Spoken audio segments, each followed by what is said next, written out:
you right now, but the first talk and also the third one this morning session will be slightly special because we call it the chess time talks. The idea is that the speaker has 20 minutes and the audience has 20 minutes. To build up the pressure, here's the clock. You do have to ask questions. You can only ask questions after the first 5 minutes. Okay, so that the speaker can introduce himself and so on. So like asking a question, what is your talk gonna be about, does not count. Okay, so whenever he skips over details, says something interesting, you want to elaborate, even you disagree, please do interact. And without further ado, Dan King. Thank you very much. Hi, I'm Dan King.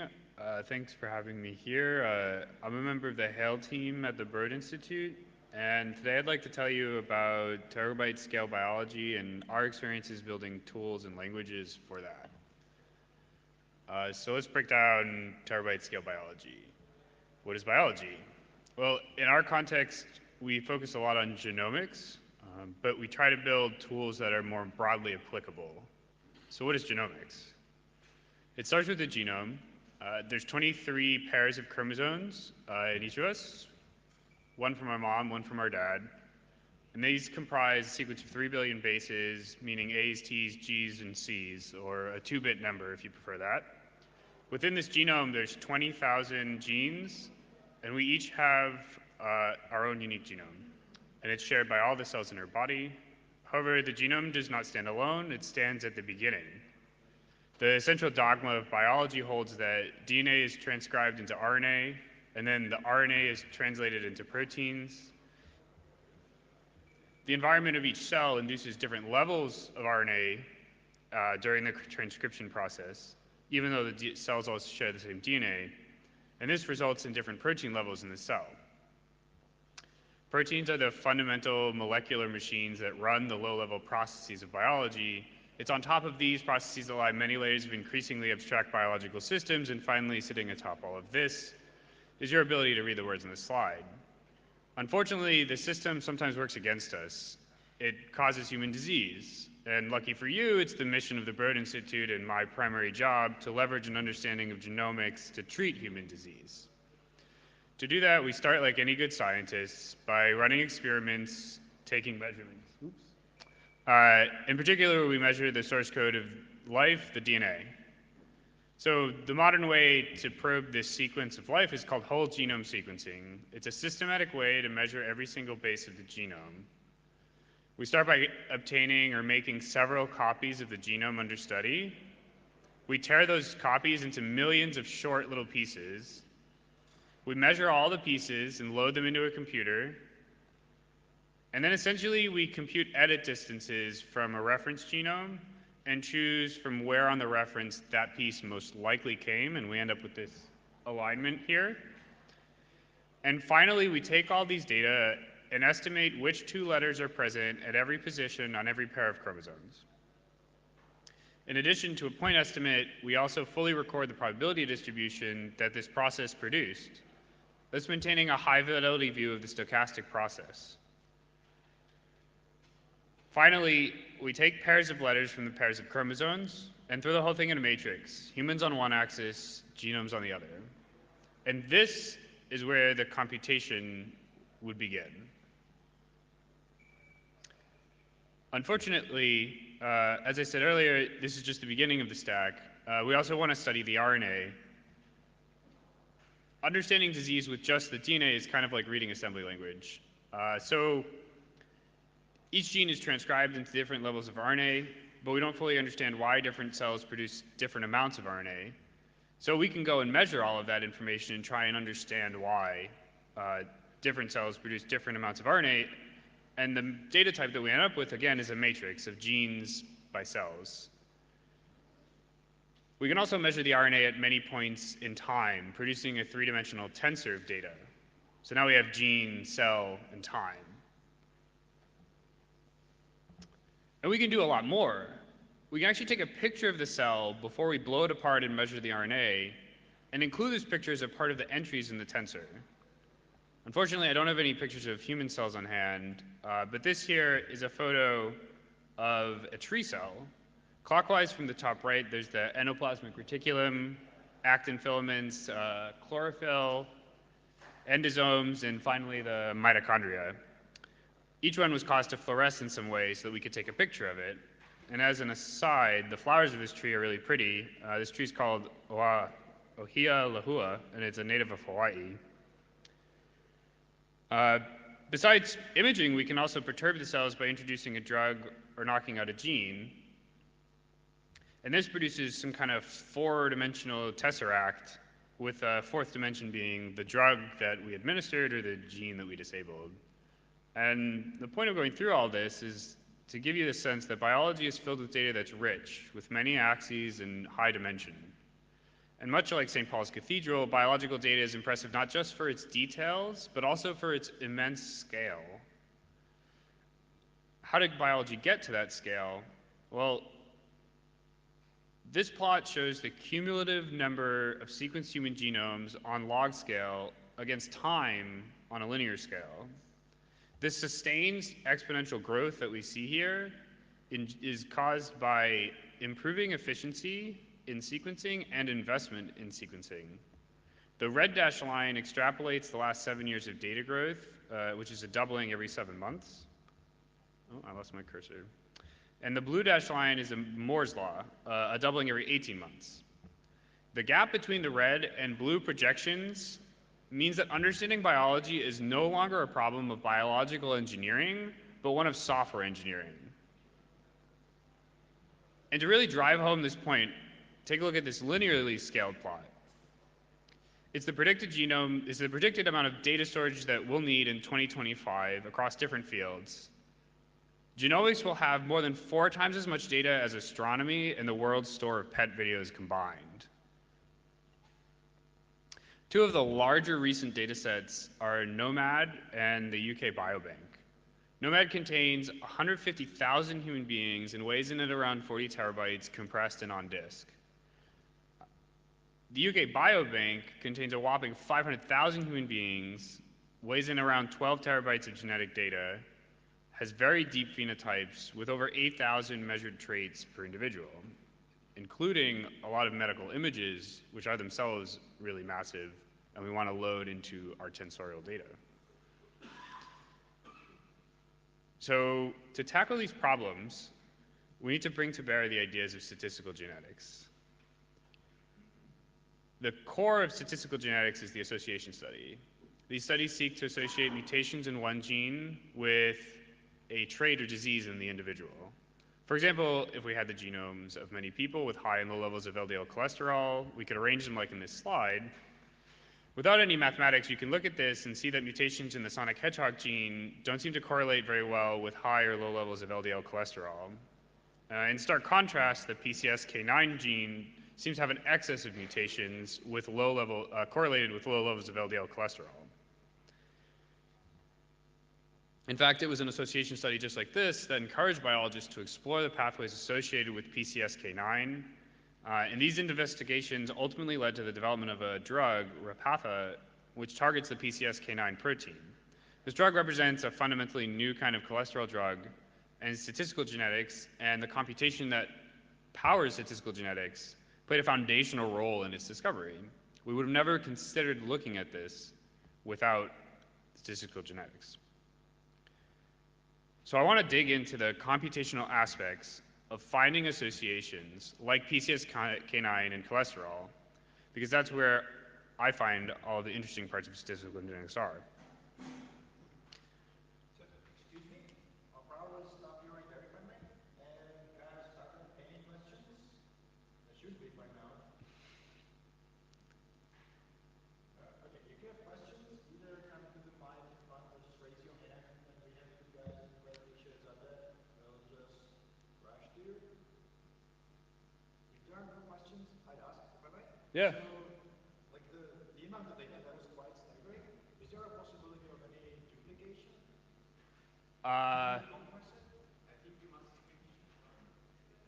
So what was the comment from the audience? Oh, the time. So the question was, there must be a lot of duplication. So that's true. 99% of our DNA is exactly the same. That's why I said 40 terabytes compressed. When you uncompress it, like, so the genome is, what did I say, 3 billion base pairs long?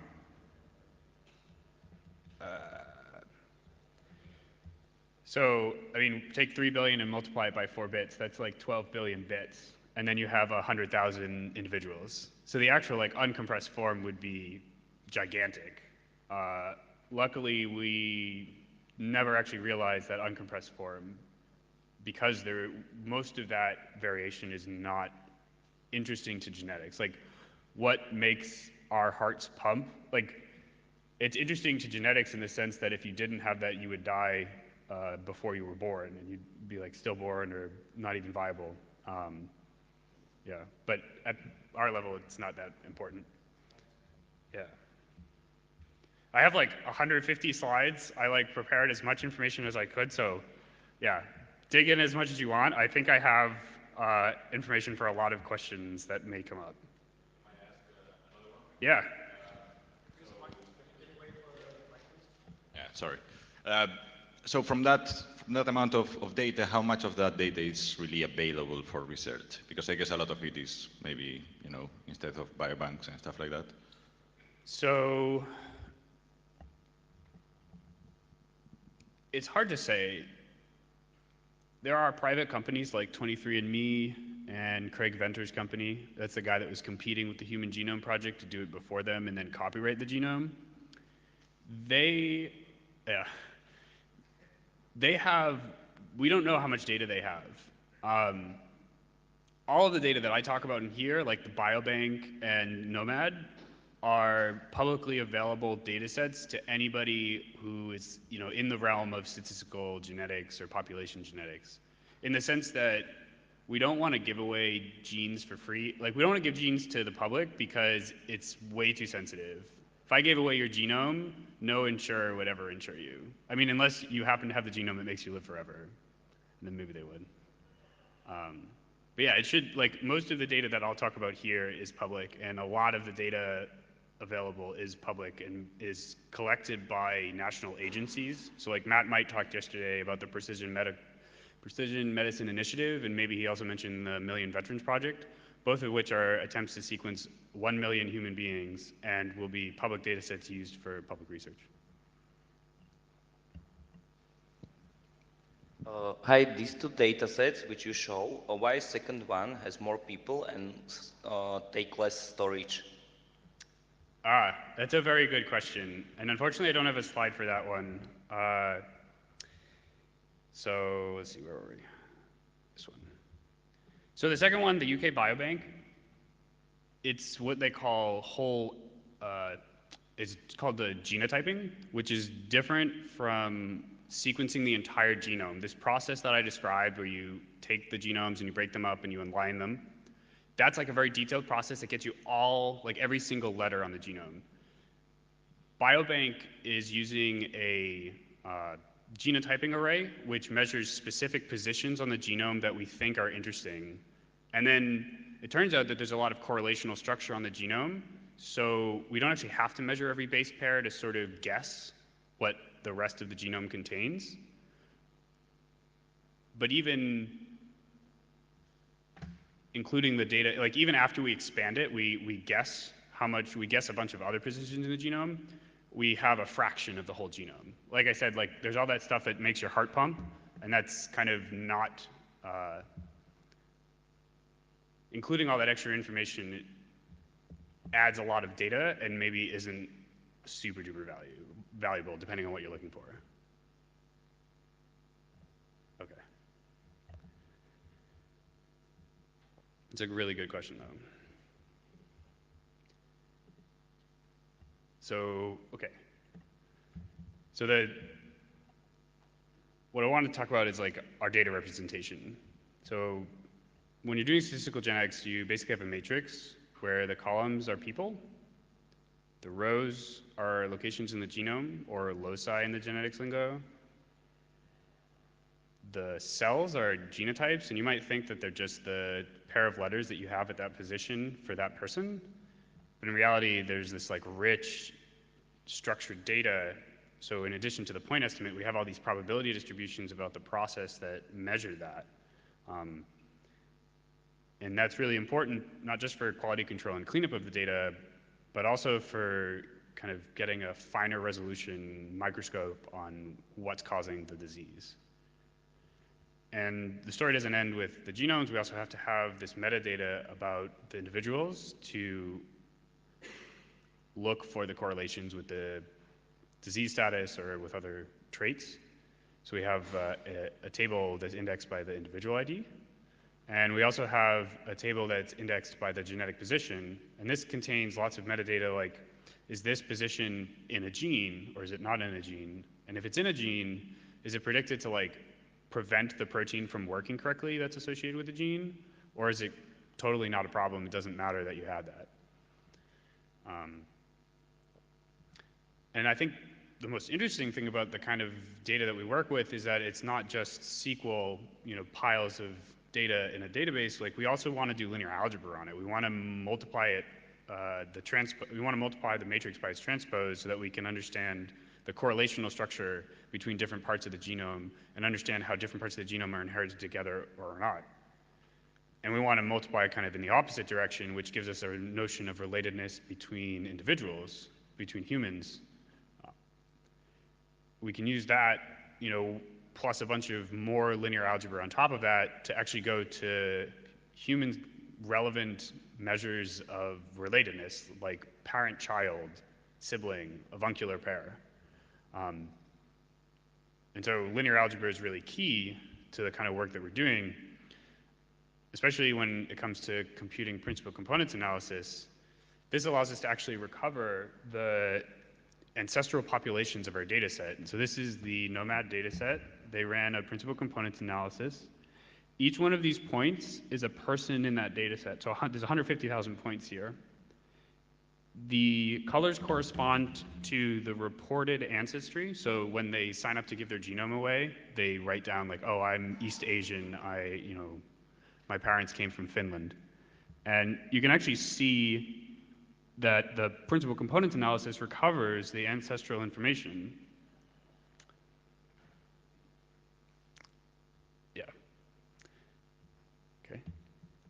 So I think like a really key part of what we're doing is marrying linear algebra to SQL.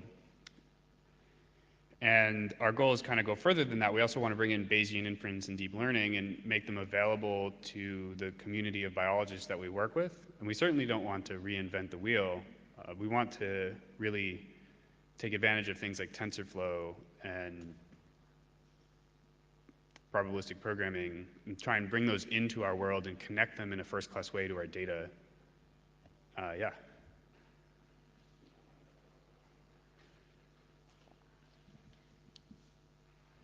So when you're combining these two worlds, that means there's a lot to know and a lot to learn, I guess. But one of the things that programmers tend to think we can do is, so long as we know how to write programs in our favorite programming language, we can pretty much just like bust our way into whatever other field and just start like coding the crap out of it. Does that work here? Like, can you genuinely make a contribution by being a programmer, or do we need to start to be spending as much of our time learning the fundamentals of the domain like biology as well as coding? When you ask about having an impact, do you mean? So I guess, could someone contribute positively to the project without having gone deeply into understanding biological concepts just by being, good enough at the, at the coding, or just approach it as a coding puzzle rather than understanding biology? Oh, absolutely. Like, so one of the things that is shocking to me is that there doesn't exist like a distributed SQL plus linear algebra engine. That has nothing to do with biology. It is nothing, like it's just a thing that you want if you do any kind of science. And it, as far as I can tell, and maybe somebody here can tell me I'm wrong, that doesn't exist. And basically we've been building it piecewise because that's what we need to solve the biological problem. So if somebody could come along and just be like, here's a like super badass distributed tensorial SQL plus linear algebra system that's performant, like that would be awesome. So yeah.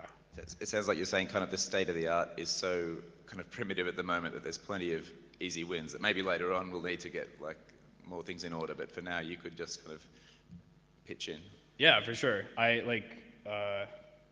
It seems like most databases are built for business cases where you have like one-dimensional data. You don't have a matrix. Yeah, and it'd be great to see more databases built for this sort of use case. Thank you. I think there's a couple in the back.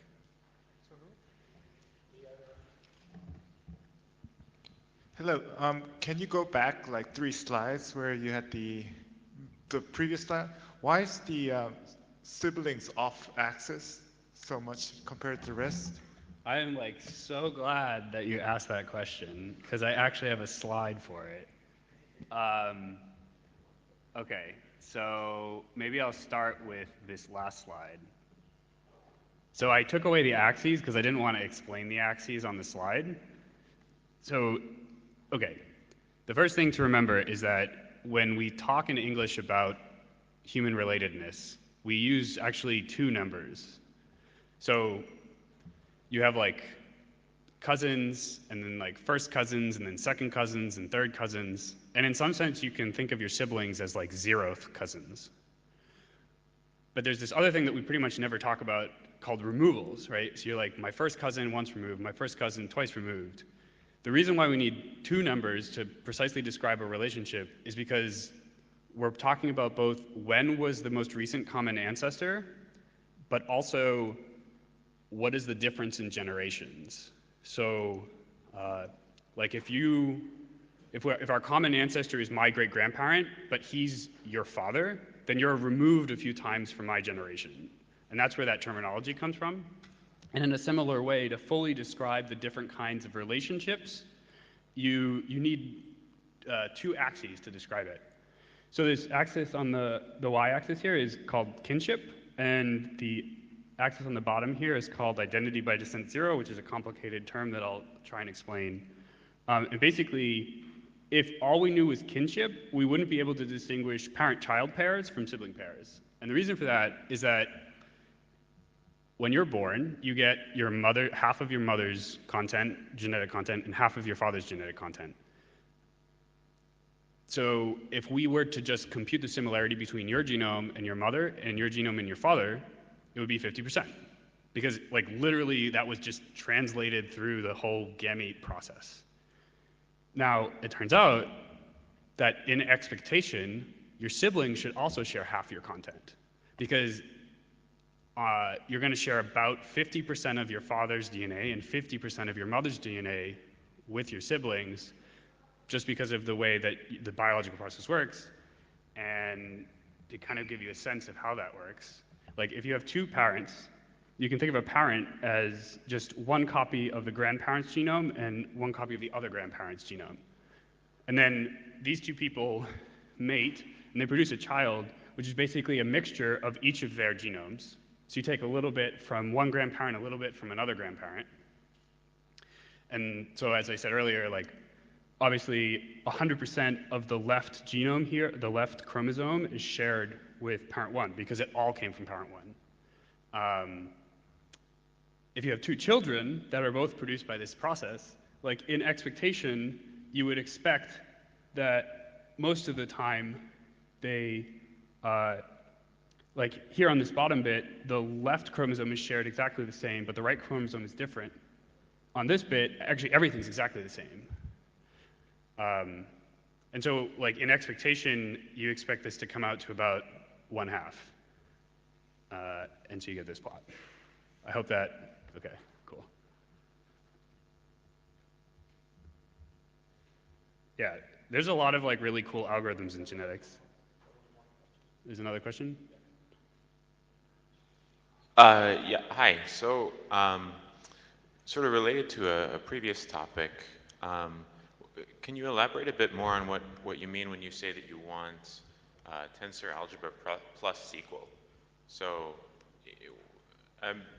you know, it's clear why you would want linear algebra operations, but what specific kinds of database queries would you imagine would be most useful to run as you're doing biological investigations? Yeah, so I have a slide for that.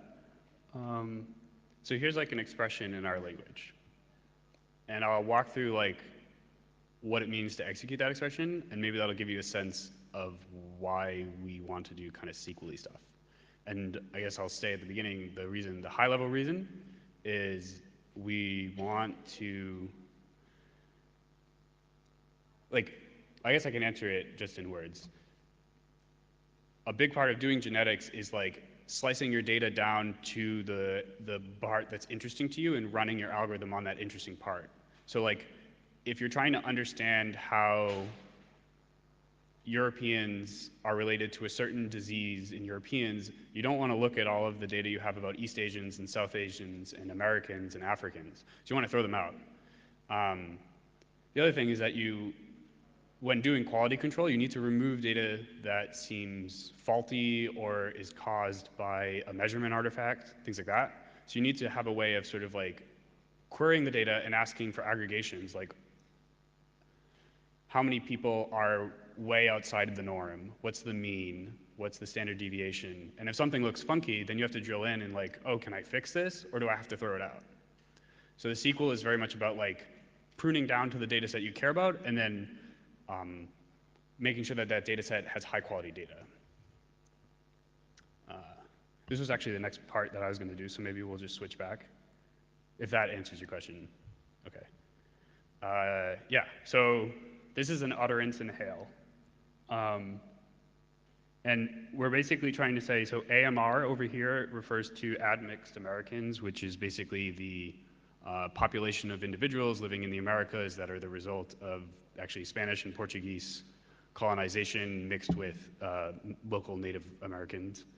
And we're going to count the number of heterozygotes in that data set. And so what a heterozygote is somebody who has AT rather than TT or AA. Just means you have two different alleles at a particular position.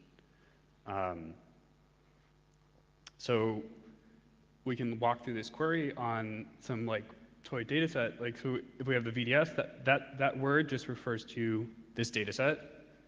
Then we have this filter samples expression, which filters the data set by columns based on information in this metadata table. So right here, we have to do a join to get that data into the right spot so that we can then ask this question, is this column a admixed Native American? And then if they are, we're going to keep them, and if they're not, we're going to remove them. And I've denoted removal as like a dark gray. And then this query genotypes call, so this is all written in Python. The query genotypes is a kind of aggregation expression, so you want to compute a final result. So this says, so the little g's here is referring to all the data that survived the previous filtering expression. And then we have this like filter expression, and so this is saying only keep the data that are heterozygote, so that removes a bunch of cells, maybe like little runs across the rows. And then finally, we just want to count what data remains after doing that filter inquiry. So what's all the light gray here? So that's kind of how our language works, and that's the kind of SQL queries that people do. After something like this, you might want to do some linear algebra as well, where you treat the missing data as maybe you mean impute or you set it to 0, or it kind of depends on the biological domain.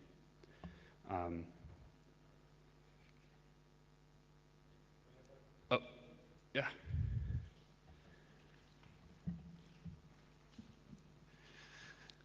So, sort of, as a kind of zoom out exercise, I was thinking that it's possible for physicists to go around the world and measure, the size of every grain of sand and that kind of stuff. You can gather a lot of data.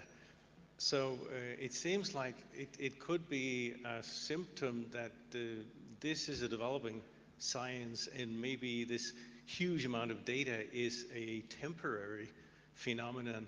And after a while, we have some principles, and basically we just look at a little bit of data there and a little bit of data here and use those principles to reach conclusions that this person needs to be careful about that particular thing because of this predisposition, etc.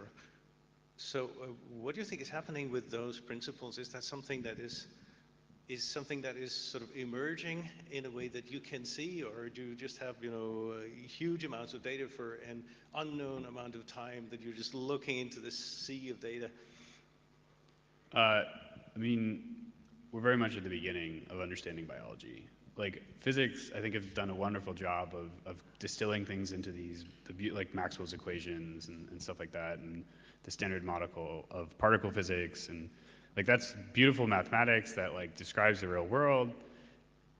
We're way, way, way at the beginning in biology. Like we have no idea this central dogma.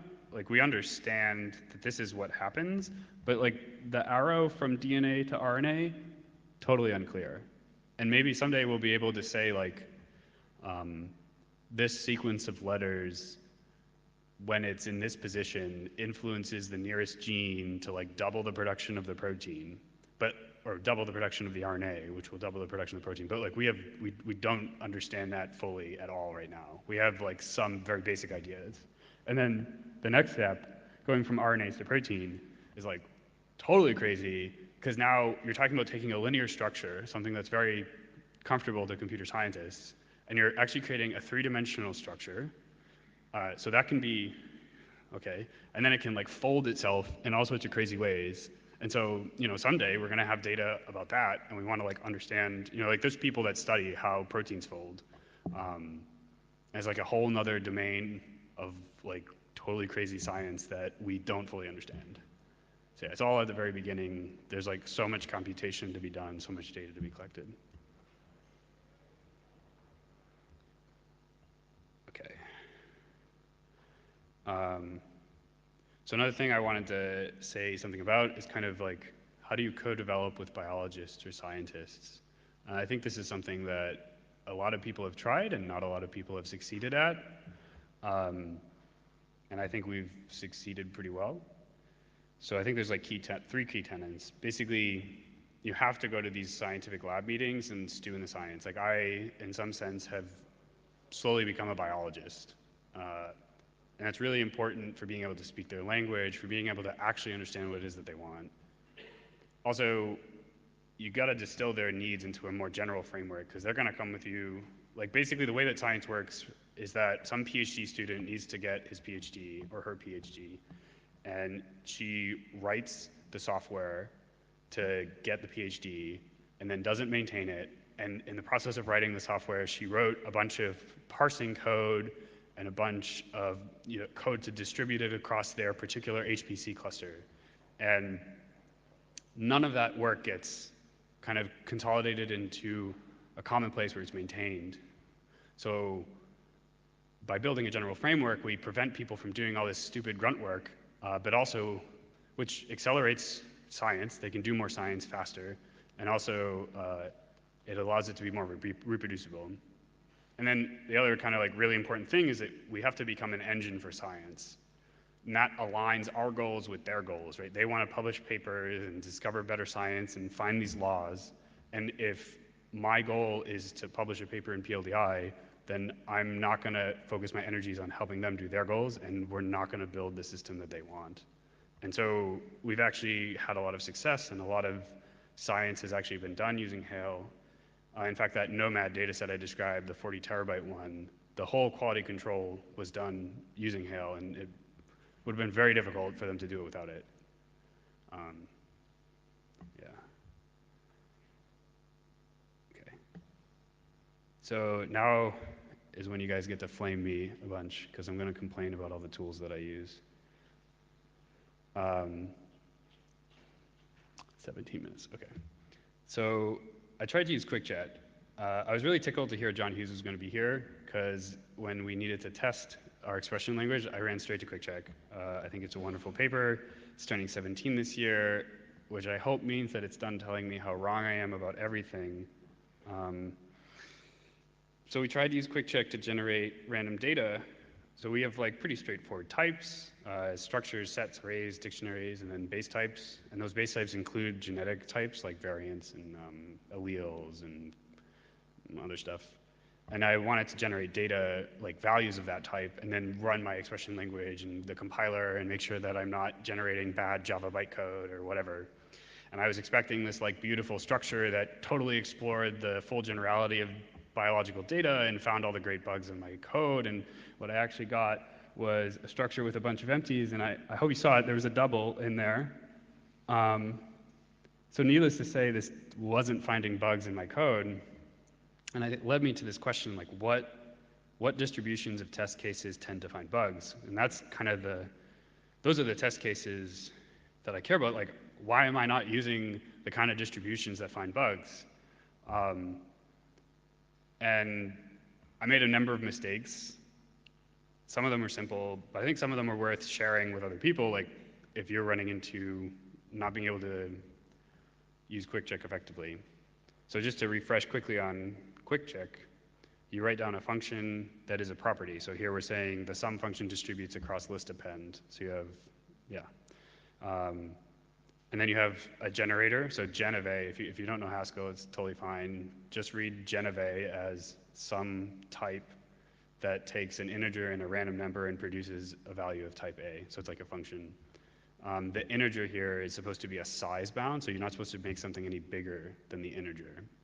And the reason for that is like you might want to focus on small test cases, or you only have so much time to run your tests, so you don't want to run them forever. And then, so this is what a generator looks like. This one generates lists of A's. So it takes a generator for generators of A's and then creates a list. And in particular, it chooses the length uniformly from 0 to the amount of size. So I kept generating these huge arrays of numbers, and like these are not very interesting. It's just like a really long array of numbers. And in the same way, I was generating huge arrays of fields. And to understand why generating a really long array is not great, I felt that if I had an array of size 10, right? So I'm saying my generator, make things of size 10. So it says, okay, here's an array of size 10. I've filled it with elements also of size 10. That's really a size 100 thing, right? There's 10 things of size 10. So I wanted to like split my size across all of the elements. Unfortunately, I was using this stick breaking approach, which I won't describe, but it basically ended up putting all of the weight on like 1 or 2 elements. So I got a bunch of empties, and then I got double. So the sort of lesson that I learned, I think, is that the default length of a random sequence should probably not be chosen uniformly, but that's the way it is in quick check, both in Haskell and in Scala. One distribution that I found that worked pretty well is a mixture of beta binomials. So these are just, they're finite distributions, they have finite support, and they're discrete. So you can use them to generate numbers between 0 and n. I like a mixture of the red and the blue. I think that makes pretty interesting array sizes. Another problem was this whole partitioning thing. So I don't have a size 100 thing, I want a size 10 thing, and I want it to be kind of even. That kind of sounds like a Dirichlet distribution, which gives you kind of, it breaks the value 1 into multiple pieces that sum to 1. So and this is like a triangle, and so like every point on this triangle, the 3 values all sum to 1. So the generalization of the Dirichlet to kind of finite things is the Dirichlet multinomial. So you get this kind of triangle with a grid, and you can get, you know, any number of numbers that sum to some integer that's positive. And so I started getting data like this and values like this, and I was really happy. Of course, there's this whole problem of generating this giant matrix, which I still don't really have a good answer for. I see them over time. Yeah, I think I'll have to stop you. And I think we have a couple of minutes for questions, actually.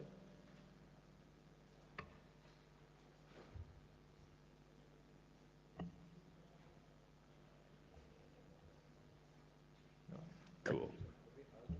Okay. Yeah, no. So QuickCheck, one of the other things it does is it minimizes the test cases that it produces. Have you experimented with that thing at all? Or like how does it work for bioinformatics? Yeah, so when you're generating something that looks like this, it'd be really great if you could shrink the test case, but I haven't really looked into shrinking yet. I'm just still trying to get it to generate data that's useful and interesting. We actually had to implement our own quick check library because we didn't find the Scala one to work well for what we needed. So, yeah. Okay, thanks. So let's thank. I think there's. Silly question. And now that we don't have, lots of questions that we're asking, what do you think about explaining to people what you're doing in a way that would just bring us one step further to being able to ask really good questions? What do you do when you talk to people like us who are not experts in the area and you want to sort of make those things one step more understandable? Yeah. You mean like the genetic stuff or like? Well, one thing I was thinking about that would be nice to understand a little bit better is those diagrams of the relatedness. Mm-hmm. So if you had a few remarks on what kinds of relatedness that you see that amateurs might not know about, that could be a very good way to spend a couple of minutes. Okay. Yeah. Okay. Let's see. So, I mean, these are really cool diagrams. Yeah. I don't know exactly how much to say. So I guess I never explained what this identity by descent zero thing is. So that. Oh, those ones. Yes. Sure. Yeah, we can talk about that. So this is the result of like doing some linear algebra. Yeah. So that box there is, so if you multiply the genetic matrix by itself, you get a genome by genome matrix. And it's telling you the similarity between two positions in the genome. So it's symmetric because it doesn't, it doesn't matter which pair you look at, the order doesn't matter. And these blocks that you get around the diagonal basically correspond to areas that are, so the way that meiosis works and when you create a child is you take your the two genomes that you got from your parents and they cross over, and they might cross over twice. And so all the spots where you don't see a lot of red, I'm pretty sure this is a picture of a single chromosome's worth of data. The spots where you don't see a lot of red are spots where you're very likely to cross over. And if you think about it, if that's a spot where it's very likely to cross over, that means things below the crossing point and above the crossing point are unlikely to get inherited together. Because when you cross them, the next thing you do is tear them apart, so you get two new chromosomes, and you give one of them to the child. So by looking at this diagram, we can actually start to learn where it is likely that you're having crossing points in the chromosomes, which maybe you would hope can start to teach you something about the chemistry and physics of the chromosome. And then this sort of thing is just similarity between individuals, which you would expect to be really hot on the diagonal because you're similar to yourself. And then anything off the diagonal is sort of telling you about either ancestral populations, like if you're both European, or telling you about families.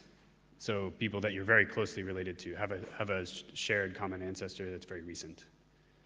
Yeah. Okay, so I think let's thank the speaker.